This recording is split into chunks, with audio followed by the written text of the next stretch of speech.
We're in the back of a Target parking lot to review a perfect family grocery getter. This is the Volkswagen Atlas, the largest Volkswagen in the lineup. It has been refreshed for 2024. We got the family loaded up. There are actually 3 kids in the car right now. We can't take too long to get back on the road, swimming lessons, that sort of thing. So let's get into the review. Now underneath the hood is a departure. They previously had a V6. Now we have a much smaller engine. Look how tiny this thing is. This is a 2-liter. It's called the EA888 engine. It's in a lot of Volkswagen products. It's mated to an 8-speed automatic here. It has about 269 horsepower and about 273 pound-feet of torque. It's a very smooth engine. We'll talk about that in our driving impressions. And it is fairly efficient, I think, as well. Now, also for 2024, they did some styling updates. On our way here, we actually saw a pre-refresh Atlas, and the grill's a little bit different. I feel like it's bigger now. It has 4 horizontal bars. This little light piece up here, this is the base grade, by the way. Above the base grade, you get that as a daytime running light. I don't think it's actually functional here on the base model, even though it looks like it could be. All right, I like the styling overall. This little aerodynamic piece, it is not functional, but I think it looks pretty good. So let's go ahead to the side. I went to the wrong side. The sun is shining on this side, so we'll go over here. We just have 18-inch wheels here, but you can get up to 21-inch wheels, I believe, on the top R-Line SEL spec. These provide good fuel economy. They're also going to provide a really soft riding experience, and I think they're great for the base model. They look okay. You know, I think they also work with the paint scheme that we have going on here with this silver paint. As we come to the side, we have the very pronounced wheel arches. Every other angle, it's a very generic looking SUV. The small design here makes a big difference on, I guess, picking this out of a crowd. You know it's the Volkswagen Atlas from these very strong wheel arch lines that go the whole side of the body. So we come to the rear, and you might be able to see the blacked out roof rails. And this was also part of the refresh as well. Before, it was just these rear tail lights. You had no light bar in the middle. Now it's taken up the whole back portion here. I kind of preferred the separation of the rear tail lights instead of this big blocky Lego looking rear end, but it's fine, I guess. Now we do have fake exhaust. I think Volkswagen does fake exhaust with the best of them. Sometimes it bothers me, even on like Mercedes-Benz, they'll have like a fake exhaust enclosure. I mean, the Lexus LC500 even has a fake exhaust enclosure, and then inside you see little pipes. That annoys me more than this. SE grade here. Now you can get this in all-wheel drive. This is just the front-wheel drive model, and I don't have a kick sensor. You're gonna have to go to the tech package to get that. A couple kitties eating some food in there to keep them nice and quiet, but lots of space back here. Come in. We have a spare tire underneath this, which is great, but lots of underfloor storage. You have storage on each side as well as lights on each side. And it's quite functional for the family. It is not automated, so you do have to push it down old school style. If you can live with that, this can be had for a really good bargain. Actually, we're gonna go on the other side. There's a sleeping baby on that side. And speaking of baby, there is no sunshade. You're gonna have to get the higher grades for that. But look at the materials even on the back. Fake wood, looks and feels great. And then you have this beautiful stitched and perforated leatherette. It's not real leather, but fool me, it feels great. I'm gonna take the camera real quick, Cass. All weather floor mats here, mat pockets on each side. We do have second row climate control. We don't have heated seats or outboard seats. You're gonna have to step up, but notice the vents here. And this does not have the sunroof. You're gonna have to get the tech package, and just look how much headroom is in here because there is no panel roof. Now these seats, there's a lot of room. Actually getting Abe's car seat, his rear facing car seat in was a walk in the park. It's really easy to access the anchors here. And if you need to get to the back seat, it's just to pull this lever, and it's really easy to get in and out. Now, I want to show you guys, there are no USB-Cs back here. You'd have to get the tech package. However, there is a 12 volt. And so you could just put in a little adapter, a little USB adapter in there. And you know, that kind of remedies that situation. But the kids have tons of legroom back here. And if you wanted to decrease or increase that legroom, it's pretty easy to do. You're just going to have to pull this little bar down here. There's a little slidey bar. You can push the seat back and pull it all the way forward. So I like that customization here in the Volkswagen Atlas. But let's go in the front seat. I'll show you the interior there, and we'll also share our driving impressions.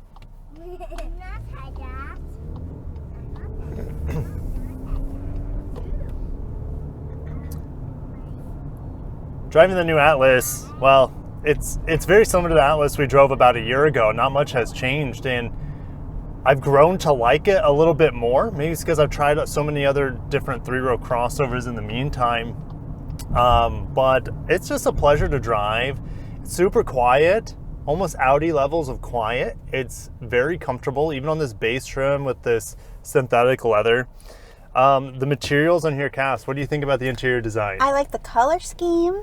Yes. I love the fake faux wood. The faux wood's awesome. Yeah, it's pretty. I mean, you don't like the glossy black. There's a little too much glossy black, but yes. You know, at least they didn't put it in here, because if it's in here, that can also blind you. That's right. And it gets really dirty and gross. But and otherwise, it's very utilitarian. It's super big and wide in here. Yeah. And yeah, just like it's, even on the door panels, it's nice perforation and stitching. And this is the base model, which is just, it's impressive. It's impressive. Yeah, it really is. Visibility in here is fantastic. I mean, the windows are enormous. There are no blind spots. I can get to the touchscreen easy. The steering wheel is very comfortable in my hand. Speaking of the steering, right, as we had a stoplight forever where we live, but the steering is super light in here. And typically I hate that, but it fits this vehicle really, really well. And for some reason, the handling in here, it makes me feel like I'm driving a small vehicle. It hides the weight really, really well in the turns. It handles great. And there's hardly any like wrestling with the steering or the vehicle to get it to hustle through the turns. Like it's fantastic handling vehicle. It feels a little bit like Audi in that regard. I remember making a lot of Audi comparisons like last time we drove this, because it is so quiet. I actually like this interior better than many Audis, where they have an additional screen down here. And it's just kind of, they have even more glossy black plastic, if I remember. It's just very streamlined. Just really enjoy it. It's very peaceful. And we have Android Auto up. What's not very peaceful is the base software in here. Okay, if you want to turn off the engine start stop feature, which the engine will turn off and turn on, and you will notice that it's very abrupt. You have to scroll through the menus and try to, like, there's one way to turn it off, as you see.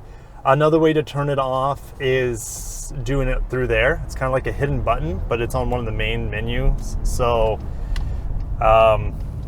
blind spot monitor is excellent in here. You can also change how sensitive it is and how bright it is on the mirror, which is pretty cool. The sound, the biggest misstep with this system, other than climate control, we'll get to that, is actually the radio. So there's no way for me to individually go through the channels one at a time. Let's say if I wanted to do Sirius XM 8, I can't just like go into a tuner. I have to click a subsection of genre of type of stations and then go through that way. Oh, that's tricky. Yeah, so music, for example, if I wanted rock, I can't just go to like 40, like if I'm on 8, I can't just like tune all the way up to 47. I have to go through all these menus and find it through here. Now, if you know the station by heart, which a lot of them I do at this point, but not all of them, that's why this is super inconvenient, you can type in the individual station. But how many people remember, other than like 80s on 8, for example, how many are that self-explanatory? It's just a mess. Now, also when you start playing with the volume, this has the bass sound system on the top like R line, SEL R line. That comes with a Harman Kardon sound system. I really like the sound system even in this base model. So Volkswagen's done great. The problem is that you increase the volume. Well, don't even bother doing it here, because if I press volume plus and hold it, it won't increase the volume. There's no volume knob, so that drives me crazy. Now, I do have volume buttons right here on the steering wheel. They work well enough. I can press and hold and it will increase the volume. If I need to shut down the volume very fast, I don't have a volume knob for that, but at least I have this power button which will turn off the radio. Okay. So I can work with that. There's a volume bar, and I can't turn on the radio now for copyright issues, but there's a volume bar, and after about 75% of the volume bar being full, it doesn't get any more loud. So you can keep cranking it, and it says it's getting louder, but it's actually not getting louder in the cabin. Interesting. It's such a bizarre thing. Yeah. So that's just kind of, you know, you have to realize on the base model anyways, full volume is actually about 75% volume, and it doesn't get louder after that. It's weird. Interesting. I don't know. Never seen that in a car Yeah. before, or actually anything that pumps out volume. Climate control, I feel like the AC is really good in here. You can get there a couple different ways. You can press climate right here, and that brings it up. Or if you're just like in the base area, you can press this area and it pulls it up as well. Now, one of the amazing things about this Volkswagen is that they've included heated and ventilated seats for the front and heated steering wheel as standard equipment. Typically you need, like, many luxury cars are not even standard equipment. Really? So you get all that for well under $40,000 Oh. here, which is amazing to have heated and ventilated seats. This car is 40K? It's under 40K. That's impressive. Look at all the seats back there. I know. Now, my gosh. it ranges all the way up to, I think, past 50K in the top of the line, but in my opinion, it's good. absolutely not worth it. I think Oh. the first two base trims are what's worth it, right? Gotcha. Around $40,000, this thing pretty much beats everything in its class, in my Yeah. opinion. It's super roomy, it's super refined, it handles great. The engine, I haven't even talked about the engine yet. The engine in here, other than the start-stop feature, is super quiet. It's perfect for around town. It's the EA 88 engine. I've driven it in the GLI and GTI before, and it's just refined to perfection here. Pedal down just a little bit, quick downshifts with the 8-speed auto, great torque, great power. It's a perfect powertrain. There are a lot of competitors. Let's just say like Toyota's 2.4 liter turbo. This engine, even though it's smaller in displacement than Toyota's, it's far more responsive. It's far more refined, it's quieter, it's just a better experience in here. Wow. So yeah, well done Volkswagen with the powertrain. I know a lot of people were upset with the dropping of the V6 from the 2023 model year, but I would take this over the V6 absolutely, with how refined it is, quiet, smooth, responsive. And there's just like no vibrations. Even if you're stopped and the engine is running, Right. there's no vibrations coming through the steering wheel, the pedals, or the cabin. It's extremely refined and luxurious. And it's very, very impressive. Now that's another thing here. There's no way for you to pull up the song that's playing. Isn't that crazy? Yeah. It can do it on my MID right here. Yeah. And I love this MID that's customizable. But it will randomly, after it times out, after it's like, oh, you're not looking for stations, it will pop up the album art and the song name on the main screen, but there's no way for me to get to this screen that do I have to swipe? Oh my gosh, you have to swipe. So again, it's just not intuitive. How would I ever suspect that this bar unlocks that screen, right? Right. So it's just very, very strange, the whole radio setup. So, and there's another shortcut that I just found. Swiping down. Well, now it's hard for me to swipe up and I'm driving. So, you know, I don't like being in the base software. It's not my favorite cup of tea. It's something you have to live with in a modern Volkswagen. The climate control, I said Volkswagen, so I triggered it. So, like, something you just have to live with.